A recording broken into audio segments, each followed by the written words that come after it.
Wake up in the morning. Wake up, Atlanta. It's time for coffee. Talk presented by Spotify. Fresh vibes, real talk. Let's get started, shall we? Yes, ladies and gentlemen, boys and girls, welcome back to another exciting podcast here today. Ladies and gentlemen, boys and germs, this is Coffee Talk powered and presented by Spotify. And I gotta add this, hope, because you know what day it is. It is Friday Night Lights. We're officially under the lights here on Friday night, ladies and gentlemen. Welcome. So basically, it's still the same show. It's just where we're adding a Friday night component when it comes down to podcasting. Same show. There's no changes. There's nothing that's different about the show. Ladies and gentlemen, boy, howdy, welcome to the podcast. We have a Grand Slam episode for you guys today. And I'm really excited for it because it's Friday night. We hope that everyone, if you have plans on Friday night, stay safe, first and foremost. Hope, boy, howdy, it is getting warm. It was 89 degrees today. So I think it's time where we and luckily with my new house that I just moved to, the new house that I just moved in about 2 weeks now. Love the house, by the way. Everybody's been asking me how the move was. The move was long, but the move was very fantastic because the house is amazing. It's not a flex. It's not a look. It's not a hee hee ha ha. Look what I got. It's just a blessing to have a roof under my head by the grace of God. So I'm always thankful for that as well. And I had to crack I had to crack the AC up last night, and I did last night because I'm thinking that I'll be fine. Ain't nothing gonna happen to me. I'll be fine when it came down to um, the AC part. But no, that is not always the case. I ended up had to crank my AC up because yeah, we getting more into the warm weather nowadays because spring is here. I do say finally, I think the pollen count's going down, is what I think is going down. Pollen count, I think, is going down for a lot of people. There is a little bit of pollen on my car, but it's not like it's a whole lot of it like it was 2 weeks ago. So I think pollen's coming down.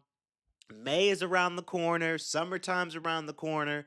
Very excited for that as well. Like I say, for all of you who just tuned in live, by the way, I thank y'all so very much for the Instagram and the LinkedIn live sessions that we do. We do the show live for those two networks, and then on the next day, which is interesting because the next day is going to be, and honestly, even though it's Friday Night Lights, I think we're going to upload it all tonight when we're done because it is called Friday Night Lights. It just doesn't make sense to have it to where now we have to wait Saturday at 8 a.m. to watch a podcast when the title is kind of like the special coffee talk presented by Spotify Friday Night Lights. So very excited for that as well. Wonderful Friday. The weekend is here, ladies and gentlemen, boys and girls. We hope that you guys enjoy the weekend that is ahead of us. Saturday's going to be spectacular. Sunday's going to be good. Because let me tell you what I'm doing. Absolutely nothing. I am going to wake up tomorrow. I'm going to go to the gym because the Saturdays, I typically like to do my big push days on Saturdays. So I'll do a big push day. I got to go to the grocery store. And then I'm going to go home. And I'm going to play this new game. It's called Replace.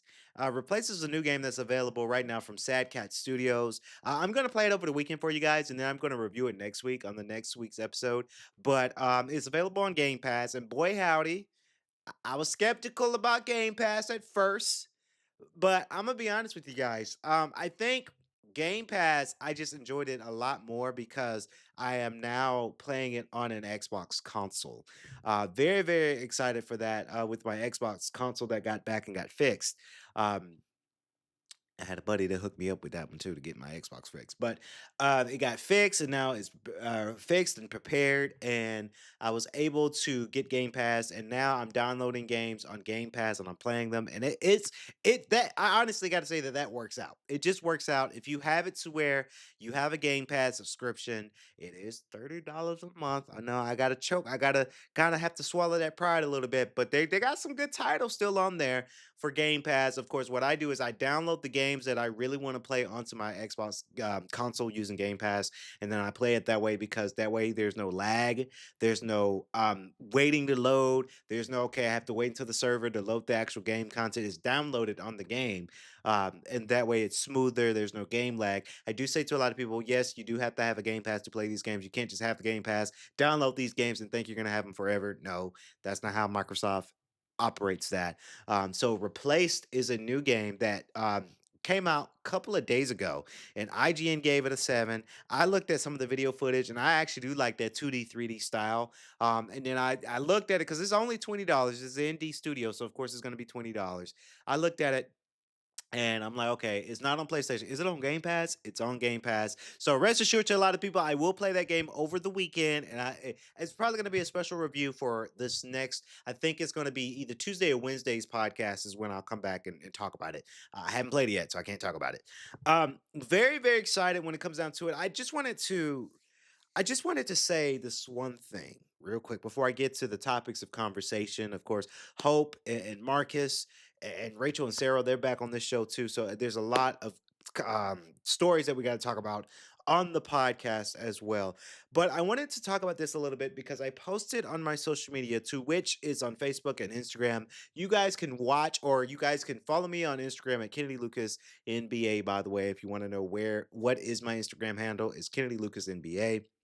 And I posted a video today, and I was very, very excited for this video. Of course, probably about to reach 300 views right now on my viewer count.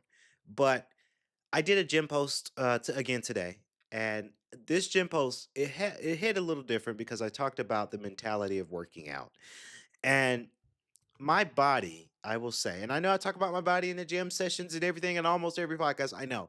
But this video in particular, I think and I know that I'm starting to get the gains back. I'm starting to get the muscle. I'm starting to get a little bit tone. I'm starting to get to that natural healthy shape. And I like it. I like having veins on my arms and legs. I know some people don't like that, but I do. Right? I posted, and then again, no filter, because I know people think, oh, can you use a filter? No filter, no editing, raw footage that I uploaded, and you can see the definition. You can see the veins in my arms and my legs. I'm very, very happy about that progress. I get very happy about progress in gym.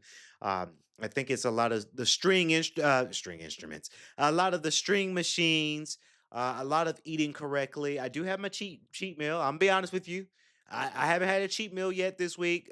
Friday is Friday. Today's gonna be a cheat meal for me, but I was able to go out and to eat correctly, work out, and to also take advantage of the rest days. Right. So obviously today I'm podcasting for you guys. Usually after hours, I go to the gym. Today is my rest day. Also my cheat day. Saturday clang and bang session, and Sunday. I'm learning to have no gym days on Sunday because after church you want to rejoice, and I actually do want to enjoy the weekend, right? I don't want to be up at them a whole lot on the weekends. Um, but if you guys know, you know, check out that video. That video is amazing. I love it. It's been something I've been working on for quite some time now, and it's just, you know, that the progress is here. Understandably so. I'm learning to be more of myself. I'm learning to be within myself. I had a conversation with quite a few friends, colleagues, I should say, and one of my colleagues thought I was married. Really, they came up and they said, "Kennedy, are you married?" I said, "No." She said, "You got a girlfriend?" I said, "No." I think I came to the conclusion, right? You know, I'm in my mode right now. So many good things are happening. Of course, throughout the weekend, we're gonna be announcing some stuff from my new movie, Guardians. Right? This over the course of the weekend, between tomorrow, Sunday, whenever I can get to it. Really, uh, we're going to be announcing Guardians, who's in the film, on my cast. I'm going to be dropping the names of my cast, of my actors and actresses that are in this movie, and of course, I'm going to upload a blurb. I guess I could talk about it because I mean, why not? I'm also going to announce between tomorrow, Sunday. Of course, myself, I will be voicing the character of Nightmare. Nightmare is the main villain of this movie, so I am the antagonist for my movie that I'm making. So it feels so good to announce that. So um, we're just in a good mood right now. Guardians is on this and is still cooking. Dear Isaiah is on his way out to streaming networks. The book is getting ramped up so we can finish the audio book, and everything else in between is going really, really good. And I think when I was telling my colleague that, yes, it's true. I'm always looking for true love, ladies and gentlemen. Don't get me wrong. I'm always looking for true love. I'm always looking for that one. But I think I am in the comfort mode of just me being by myself. I don't think I hate to say this because I know it could sound morbid to some people. Um, and I told my mom this, and my siblings this too. I just don't think I am ready for a girlfriend. I think I'm not in that mind space for the girlfriend, and I just don't have a desire to have a girlfriend right now. And it's no hate on the ladies, but you gotta add some factors into it. The society that we live in, with boyfriend and girlfriends and relationships is pretty in the shitter right now. It's pretty shit right now. So that's one that adds to my non-desire of having a girlfriend. And it's not to say that all ladies are bad. It's just I've had some rough experiences, and it's expensive, right? As the boyfriend, as the man, you want to prevail and you want to buy things for your girlfriend. You want to treat your girlfriend out. And it's not to say that I can't do it, obviously, but you also got to look at it again, ladies. I'm not picking on you, but you have to look at it. Some ladies want a boyfriend for the wrong intentions. Some ladies want boyfriends because they're wallets and they're not genuinely in love with that person. So that's why I'm just like, okay, I'm good. I'm kind of, it's not for me. I don't have. It's kind of distasteful. I don't have desire for it. Um, and I'm just focused, right? I'm focused on making more money. I'm focused on this podcast because this podcast is my love. Honestly, Coffee Talk is one of my best shows. I'm That's why you haven't seen K.L.P Aftermath, because Coffee Talk is just one of those big shows right now. Along with What Happened Was, I'm focused on podcasting. I'm focused on my work. I'm focused on projects. I'm focused on investments. I'm focused on a lot of things that right now. And it's sad to say because I know it might sound morbid to some people. Having a girlfriend is just right now is a distraction for me, right? And it's not to say that I'll never have a girlfriend, right? Because true love might happen to me tomorrow, right? You never know what's gonna happen. I've had a lot of female friends that either see my stories on Instagram, watch me on Instagram, watch my reels, my posts. I don't really use Snapchat, but TikTok, right? I've had some ladies slid into my DMs now, so don't get it wrong, don't get it twisted. True love might happen tomorrow, but I'm waiting. I'm just focused, and then the last part of this why I've decided I came to that conclusion. It's all in God's timing too. I'm looking for God's timing. I'm looking for Him to present someone special to me on His time, not on my time, but on His time. Right. So that's just where my head space is at, and I just my peace and my prosperity and my serenity. Everything is so important right now. And to add on to the girlfriend mix, I had a lot of colleagues who are married or getting ready to get married. And it's not, again, I'm very quiet about it because my sister's married, right? But that's just not in my cards right now. That's not in my world. It's not in my realm. It's not my thinking right now because I'm just too focused on other stuff. So, but besides the point, workout's going good. If you guys know, you know. So I wanted to talk about it real briefly. Ludacris, Pullover, man. Pullover. Pullover, man. Okay, so Ludacris's new single "Pullover" is now available on any audio platform you get your music from. Boy, howdy, man! I wish back in the day we used to play music and review. We can't do that anymore because of copyright. Um, our distribution, especially with Spotify, there's no shame on them. You got to be careful what kind of music you play, unless you get special clearance. And we don't have special clearance from Ludacris to play a song and review it. Because if we did, this episode would not be on Spotify, and that's a big no because they're our big sponsors here on the show. But excuse me, excuse me, that cough, man. Ludacris, Ludacris is back. Like I say, me and Evelyn talked about it on What Had Happened Was podcast. I really like the old heads coming back. Ludacris, uh, excuse me, Ludacris, Jay Z, Ti. All of those people, the old heads. I call them the old heads, but they the OGs, really. They're coming back, right? T.I.'s coming back with that new album. Let Them Know is out. It's hitting charts. Pullover, I think Pullover is going to make some numbers. It's a good party song.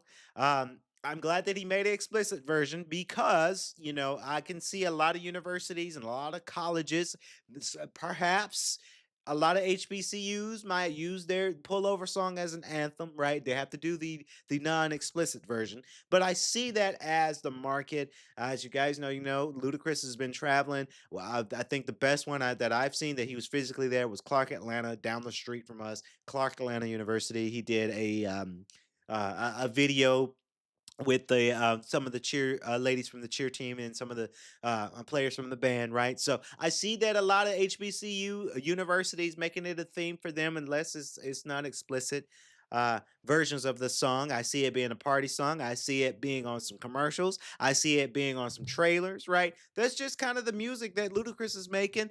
Now, does it say that he's making an album? I don't know. I think Ludacris could come back for a new album, right?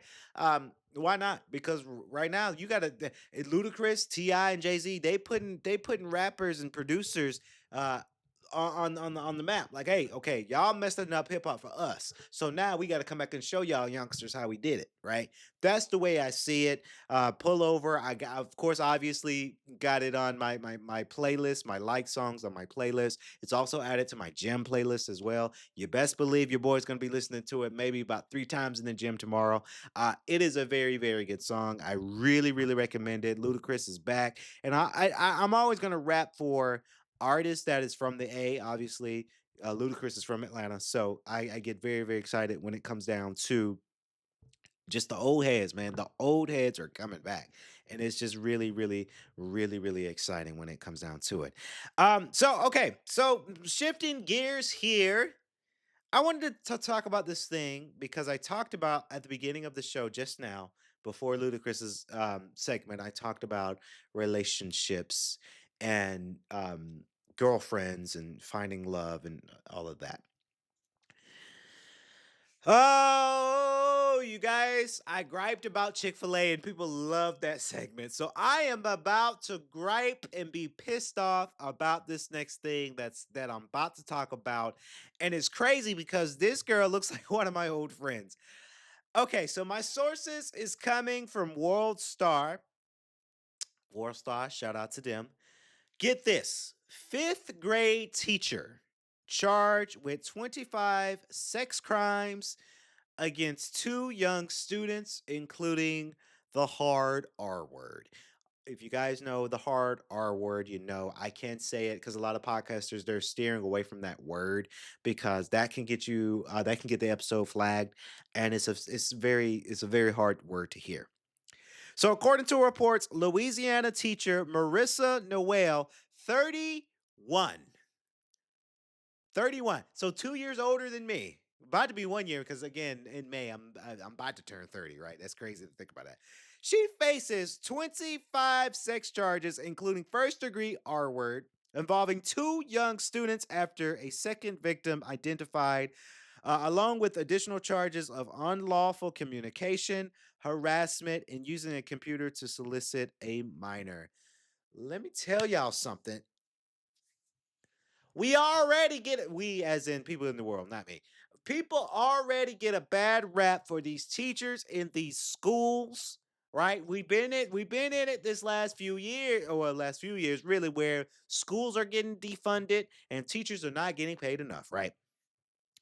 Baby girl, you're 31. She's a 5th grade teacher. And I'm here to say, excuse my French, but this is the show that I cuss. That's fucking disgusting. Absolutely fucking disgusting. I get it. I understand that the relationship game and finding a boyfriend and girlfriend in today's society is hard as hell. I understand it. I'm right there with you, baby girl. But Miss Marissa Noel, you going to jail for a very, very, very, very long time. And I'm sad about this because besides her mugshot, she looks genuinely cute. right? This is the type of girl, not her, because obviously she's a, you know, she's an R wordist, right? You messing with minors, right? But if she didn't do, if she found, if a girl that looks like her slid into my circle in my world, this would be the girl, not her in particular, but this would look like the type of girl that I would date, right? Because I would assume that she was innocent before she started doing this nasty shit. Let me tell y'all something. That's really disgusting. And they're fifth graders, right? Fifth grade or fifth grade teacher. Now it doesn't say really which age bracket she was targeting or which grade graphic she was targeting, but I want to say that maybe it was somebody in the higher middle school, right? It had to be within the school. I gotta say, baby girl Marissa Noel, you're 31, right? I hope that you think that this was worth it because anytime, anytime, anytime that you're in a school setting, first and foremost, you have to be extremely careful. Now, I won't say where I work because I don't do that, but I also work in an educational institution and I'm on guard. I'm on a swivel 24 hours that I'm there. I'm on a swivel, right? Now, the institution is higher education level, but I still am on a swivel 24/7 because let me tell you guys something. Once you leave college, once you leave the age of 25, you can't go for the youngsters anymore, right? I don't go for the youngsters because again, I'm 29 getting ready to be 30. My age bracket for the girls that I go for, you have to be at least 27 up to 35. That is the range for me. 27 might have been pushing it too, right? I'm going to say 28 to 35, 36. That's my age bracket of women that I target because they're grown, they're full grown adults, right? Marissa Noel, I look, you could have went for somebody that was in your, now she's 31. You could have dated me for crying out loud. And I'm not desperate, but like, and I mean, she's in Louisiana, so there's no way we're here in Atlanta, Georgia. But you could have dated somebody within your age that would have treated you right. But now you want to go mess with these little boys. And look, I get it. Also, she's a fifth grade teacher. Unfortunately, they don't get paid a whole heck of a lot. I wish they did, right? Grade school, especially middle school and grades, elementary school to middle school, that's a hard bracket to teach in because those are some badass kids, right? I don't mean to say that for all kids that go to middle school, but these kids bad, right? Because they're in a different generation now. They're before Gen Z, right? So they do a lot of shit and don't get paid enough for it.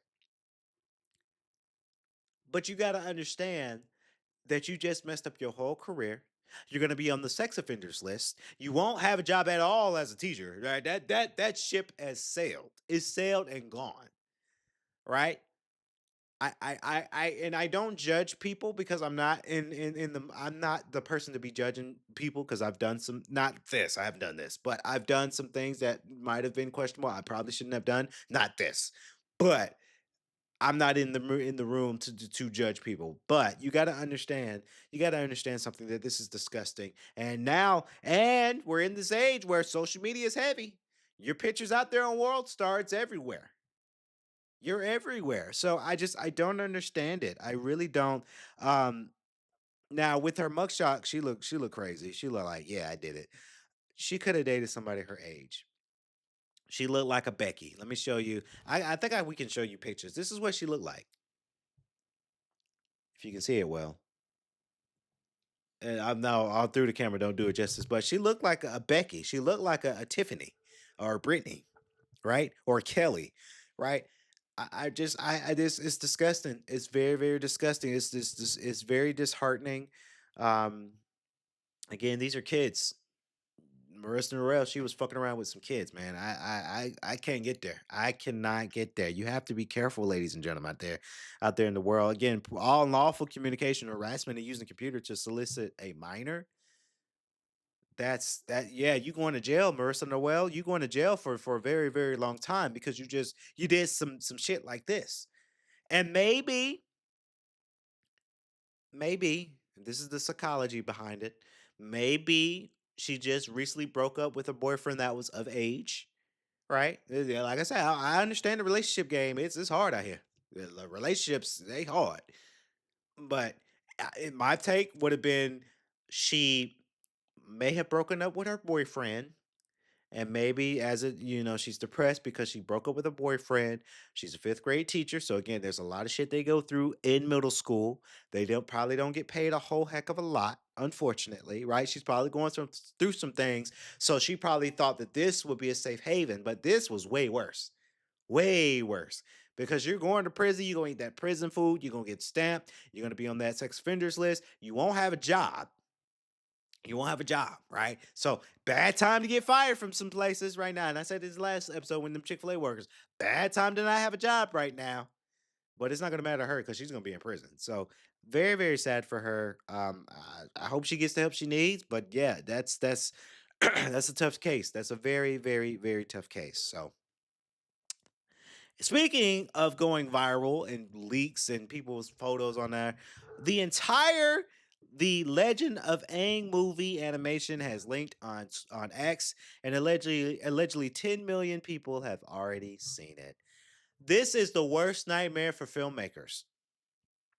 So the major leagues have hit the upcoming animated film Avatar Aang, The Last Airbender after social media user claimed Nickelodeon accidentally emailed them the full movie, linked footage, and filming, um, and featuring an adult team avatar and new characters voiced by Dave Batista and Taka Waititi has surfaced online. Now, while Paramount has issued copyright takedowns, the film remains slated for Paramount Plus to debut for October 9th, 2026. So, this coming October, despite fan pressure for a theoretical release.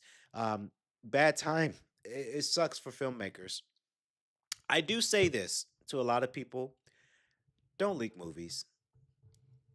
Don't leak them, because let me tell you, you can copyright and leaking movies from big like Paramount is a big powerhouse studio.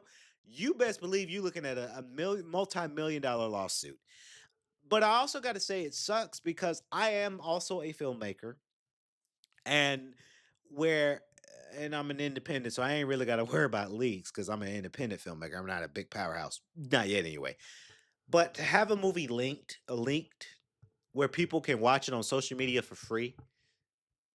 Now, granted, they put it on Paramount Plus. Essentially, it's for free. You're paying the subscription, but we're in the streaming game now, so there's a way you can kind of filter that out. But for movies that have the option to to have a theoretical release, meaning movies in theaters, so they can make money, and now it's linked for free. We're in this society where if it's linked online, I'm just gonna watch it for free. Why would I pay $15 for a movie ticket when I could go see it for free, right? And it sucks. It sucks for film directors, film creators. I hope whoever had it down takes it down because you're looking at a multi-million dollar lawsuit. I will say that you're looking at that's a huge lawsuit, and that's something I never link movies because I would be so afraid of that the lawsuits for copyright issues and whatnot. Um, but I hope that whoever has it take it down. It's a sad, sad thing where movies get leaked, um, ideas get leaked, production plans get leaked. It's tough. It's a very tight knit, and especially for production um, ideas and production plans that get linked is usually somebody on the inside, right? And now that's why studios are doing job cuts because maybe you have people that link their own work out there on social media because they trying to get that trying to get that attraction. And now studios are like, well, like we can't trust anybody because we don't want people to have our production plans out there on social media, right? And it sucks because this Avatar movie is animation, right? And if you guys know, you know, you've been through this. I'm huge into animation. So that's what really pulls on my tugs on my heartstrings just a little bit more because now this animated movie that's already linked and people are already watching it. Right. It's a sucky moment. I do say to a lot of people, please, on behalf of us filmmakers, don't link anything. Keep it private. We want to make money, not only make money from our projects, but we want to showcase our hard work. Because let me tell you, because I'm learning it from this movie Guardians that I'm working on right now. It's a lot of work. It's a lot of hard work to make an animated movie. So I get it. I completely understand it. I'm going to turn it over next to myself and Hope for more of our front page news. And then, of course, I'll wrap up the podcast after that. So here's the latest in front page news, ladies and gentlemen. Wake up, y'all! It is now time for the front page news of the day on Coffee Talk presented by Spotify. Yeah. Okay, so here's something to think about. Isaiah Rashad just announced his new album. It's been awful, and it's already shaping up to be one of the most anticipated drops of the year. 16 tracks, a mix of familiar collaborators like SZA and some new faces like Julian Santonia. There's a lot to unpack here. Oh, absolutely. And it's been 2 years since The House is Burning, so fans have been waiting for this. What stands out to me right away is how intentional Rashad seems to be with his choices. The title alone, It's Been Awful, feels heavy, like it's setting the tone for something deeply personal. What's your take on that? Well, the title definitely suggests we're in for a more introspective album. Rashad has always been great at blending personal struggles with broader themes, and I think this project is going to dive even deeper into that. And then there's the sound he described in his Vice interview, a sultry southern mix with a deep sense of intimacy. That's such a vivid way to frame it. It makes me think this album is going to be a real journey, both sonically and emotionally. Right? And when he mentioned pulling inspiration from Outkast's Stankonia and The Love Below, it really clicked for me. Those albums were groundbreaking because they weren't afraid to take risks. They blended genres, told deeply personal stories, and created these lush, immersive soundscapes. If Rashad is even touching on that kind of energy, It's Been Awful could be something really special. Exactly. And then you add in the Prince influence. He mentioned having If I Was Your Girlfriend on repeat for months. That's such a specific song to latch on to. It's intimate, it's vulnerable, and it's got that experimental edge. I wonder how much of that vibe is going to seep into this album. Oh, for sure. Prince wasn't just a musician, he was a storyteller. He could take you on an emotional journey in the span of a 3-minute song. If Rashad is channeling even a fraction of that, it's going to add a whole new layer to his music. And then there's the Fouché influence, which feels like a more contemporary touch point. She's got that ethereal, genre blurring sound that's so captivating. Yeah, and it's interesting that he's pulling from such a wide range of inspirations. You've got the legends like Prince and Outkast, and then you've got someone like Fauché who's still carving out her place in the industry. It shows that Rashad isn't just looking back, he's also looking forward. And that's reflected in the track list too. I mean, look at the titles. The New Sublime, Scared to Look Down, Do I Look High? They're intriguing, almost like little puzzles. It makes you wonder what kind of stories he's going to tell. For sure. And I think that's one of Rashad's strengths as an artist. He's a storyteller at heart, even when he's rapping about personal struggles or existential questions. There's always this narrative thread that pulls you in. It's like he's inviting you into his world, but he's also leaving room for you to interpret it in your own way. And that's what makes his music so relatable. He's not just rapping about his life, he's tapping into these universal emotions and experiences. Like with The House is Burning, there was this underlying theme of resilience and finding light in the darkness. I wonder if It's Been Awful is going to explore similar themes or if he's taking it in a completely new direction. Well, based on the title alone, it feels like it's going to be a heavier album. It's Been Awful doesn't exactly scream sunshine and rainbows, but knowing Rashad, there's probably going to be some balance. Your moments of introspection mixed with moments of celebration. That's kind of his thing, right? Finding beauty in the struggle. Absolutely. And I think that's why his fans connect with him so deeply. He's not afraid to be vulnerable, to show the messy, complicated sides of life. And musically, he's always evolving. He's not afraid to experiment, to take risks. That's what makes this album so exciting. It feels like we're about to witness another evolution in his artistry. And let's not forget, this is coming out on TDE, which has a reputation for putting out some of the most innovative and impactful music in hip hop. If Top Dog was willing to make compromises for the creativity on this one, like Rashad mentioned, that says a lot about how much faith they have in this project. Definitely. TDE has always been about quality over quantity. They don't rush their artists. They give them the time and space to create something meaningful. And when they do release something, it's almost always worth the wait. I have a feeling It's Been Awful is going to be no exception.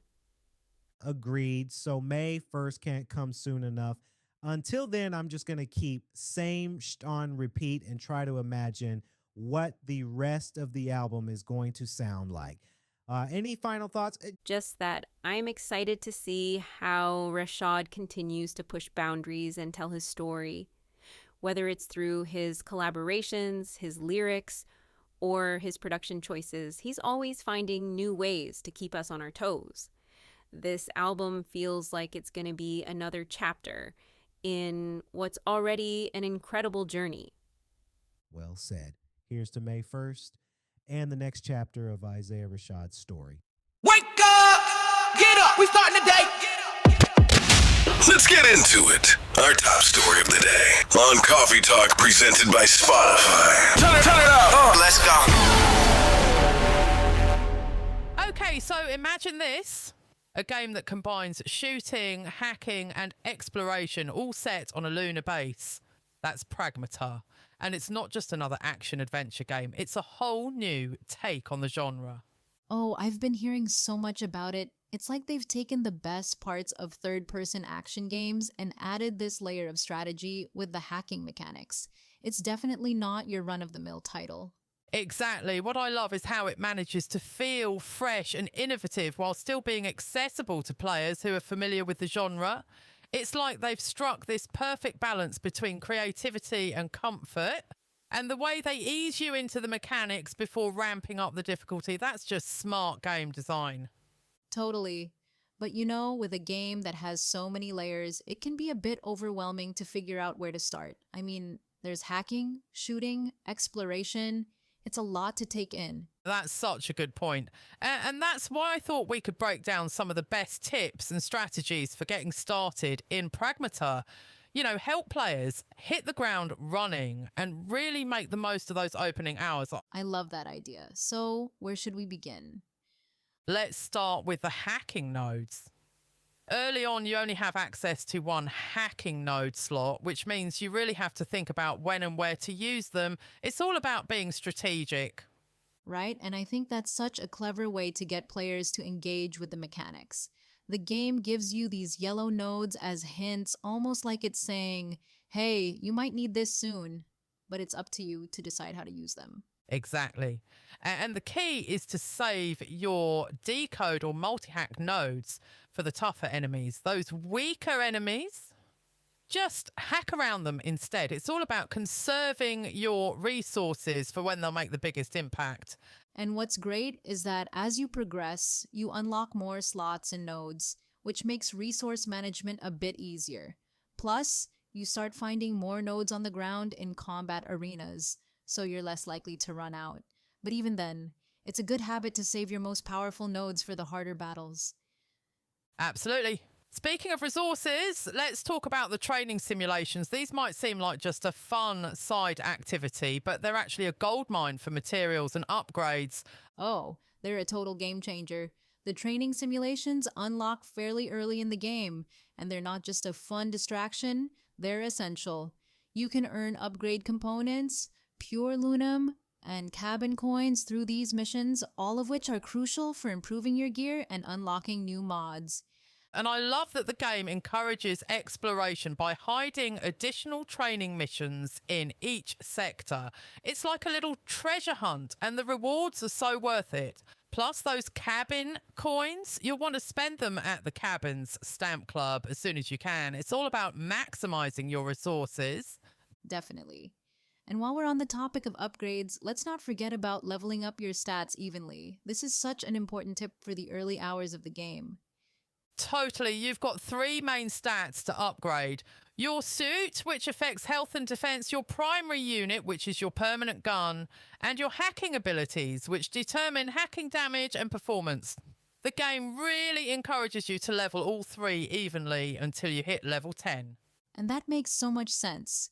By spreading your upgrades across all 3 stats, you're building a solid foundation that prepares you for any type of encounter. Once you hit level 10, then you can start specializing based on your playstyle. Exactly. And if you're thorough about exploring and completing those training simulations, you'll eventually have plenty of upgrade materials to go around. So there's no need to stress too much about specializing early on. It's all about balance. Speaking of balance, let's talk about the object scan feature. This seems like one of those tools that you'll wonder how you ever played without. Oh, for sure. Object scan is essential for finding upgrade materials and REMs, which are a big part of the game. It unlocks early on and it's super cheap to buy. It doesn't even have upgrades. So there's really no reason not to grab it as soon as it becomes available. And what's great is that it has a surprisingly long range, making it so much easier to track down materials across the level. It doesn't guide you directly to every collectible, but it gives you a much better sense of where to look. Definitely. And even with object scan, there's still this element of discovery, especially with the holographic walls. I think that's such a cool mechanic. It's like the game is constantly encouraging you to look a little closer, to pay attention to the details. Yes. Those holographic walls are such a clever touch. They look like smooth gray metal, but when you get close, they give off a visual cue. It's so satisfying when you figure out how to clear the hologram and get to the goodies inside.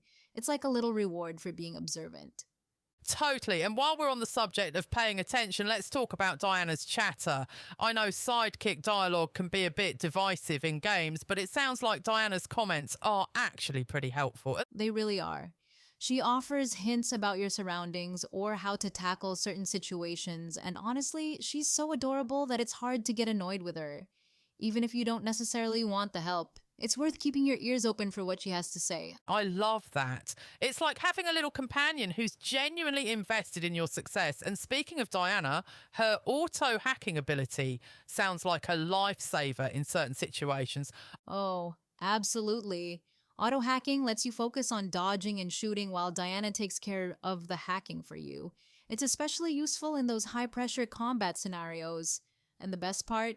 It's cheap to buy early on, so there's really no reason not to grab it. That's such a great feature. But it's worth noting that using auto-hacking does consume part of Diana's hacking gauge, so you'll want to use it strategically. And don't forget to upgrade it as you progress. It can eventually become so fast that it feels almost instant. That's awesome. And finally, let's talk about the difficulty settings. I think it's great that the game offers the option to switch to casual difficulty upon death. It's such a thoughtful way to ensure players can enjoy the game without getting overly frustrated. Agreed. And the fact that there's no downside to switching to casual, no impact on the story or completion, makes it a really player-friendly option. Of course, you can't switch back to standard once you've made the change, so it's something to consider carefully.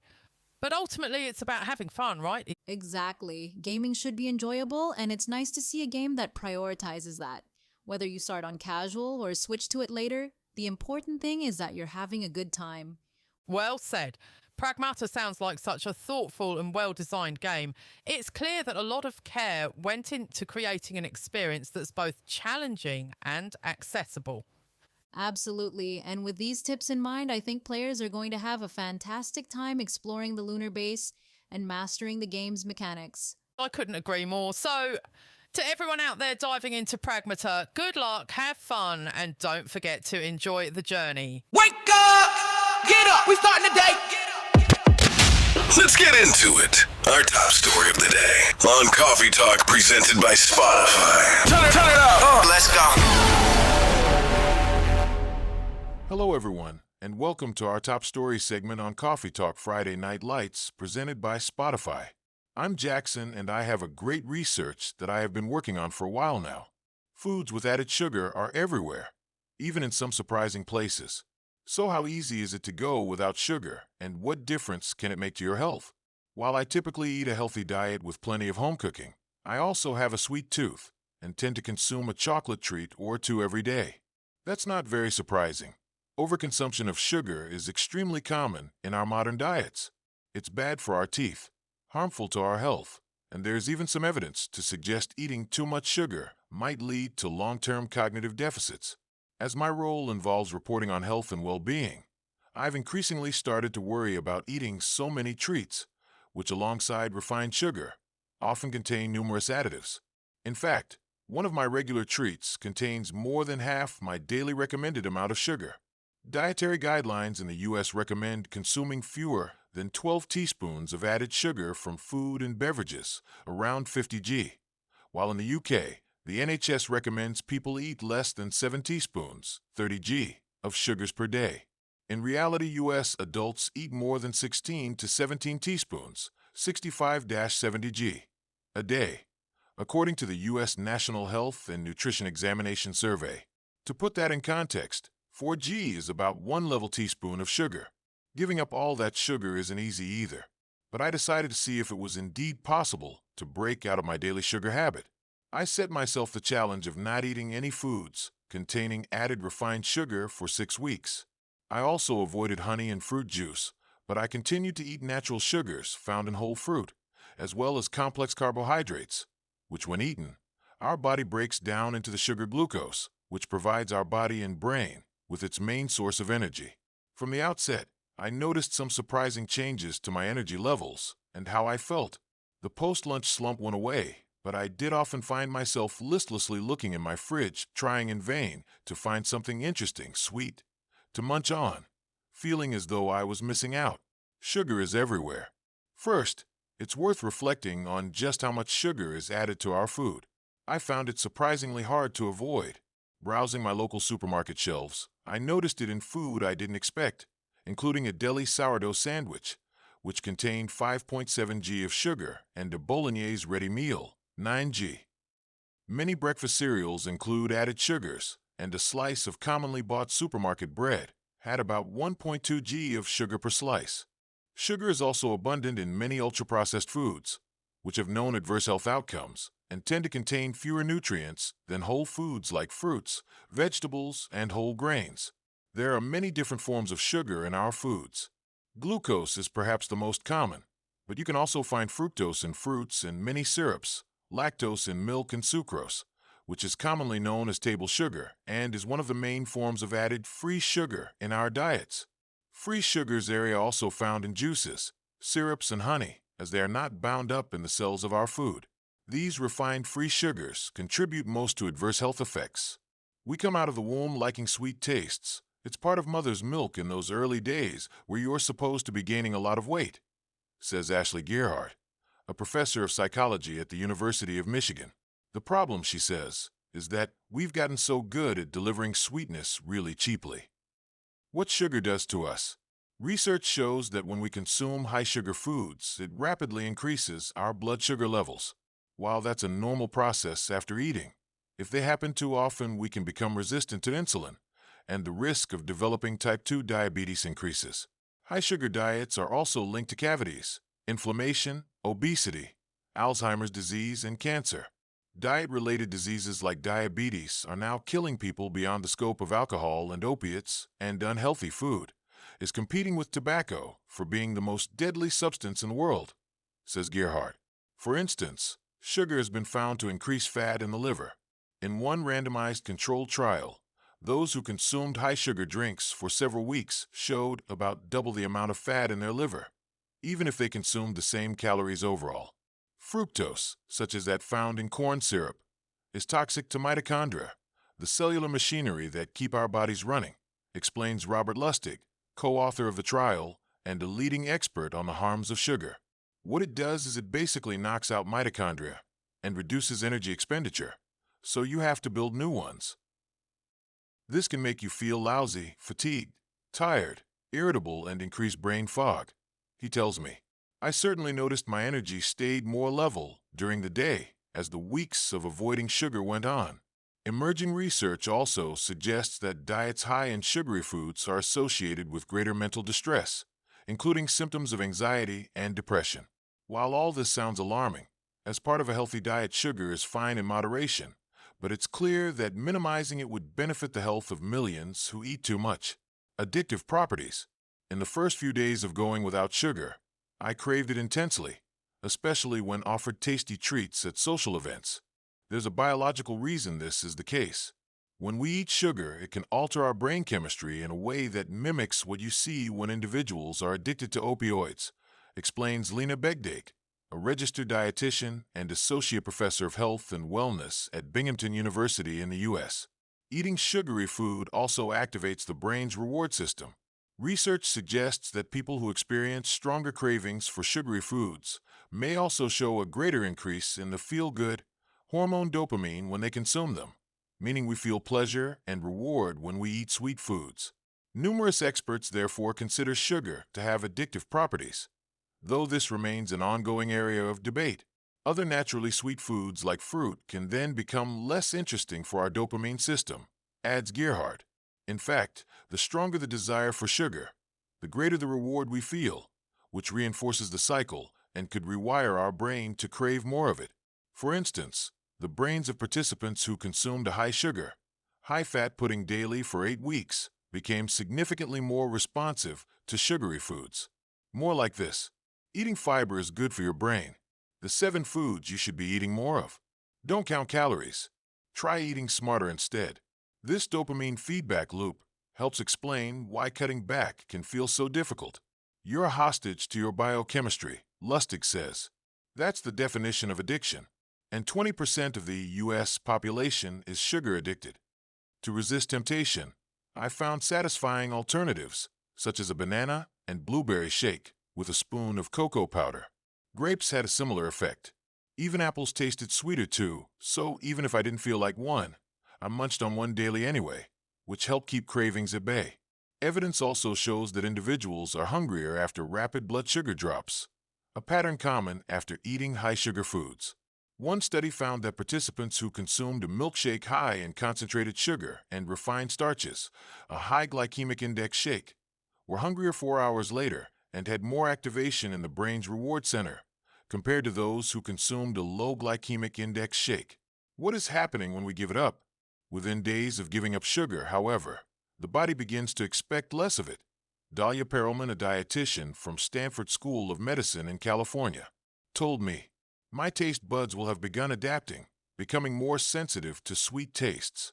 Giving up industrially sweetened foods allows the taste system to recalibrate to the intensity of natural sweetness, Gerhardt says. About 3 weeks into my experiment, something curious started to happen. I was no longer regularly craving sweet treats. If I did get a bit peckish mid-afternoon, I found myself snacking on healthier alternatives, including olives, nuts, and fruit. One reason my cravings went down is simply due to reduced exposure to sugary food, which in turn altered my palate and reset my metabolism, says Begdake. You'll see that your threshold for tasting the sugar has gone so much lower that you won't need as much, adds Perelman. She now only eats low-sugar homemade cakes, as she finds anything shop-bought is like eating a cube of sugar.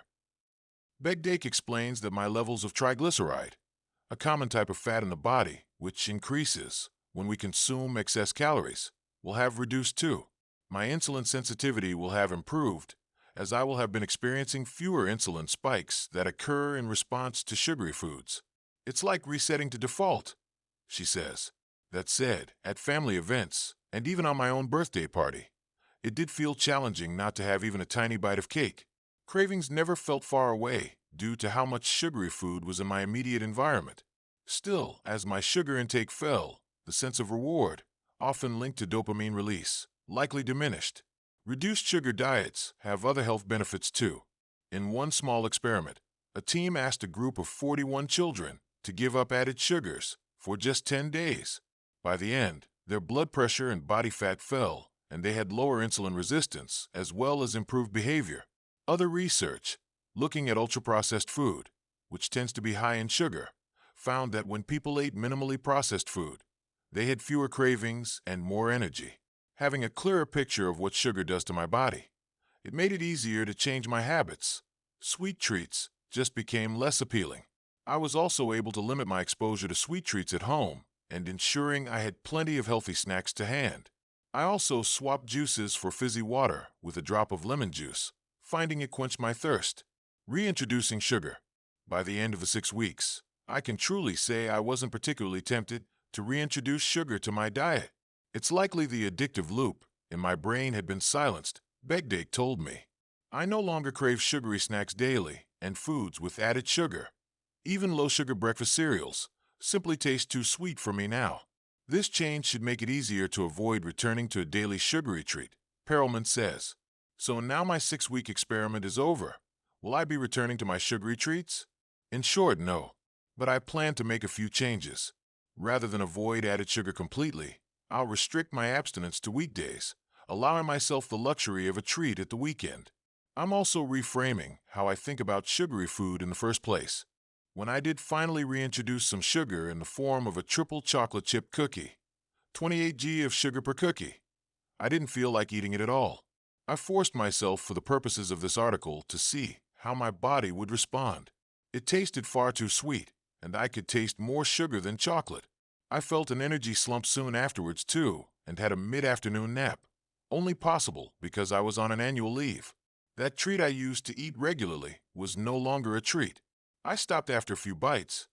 And that's going to wrap it up. Coffee Talk, powered and presented by Spotify. Friday Night Lights.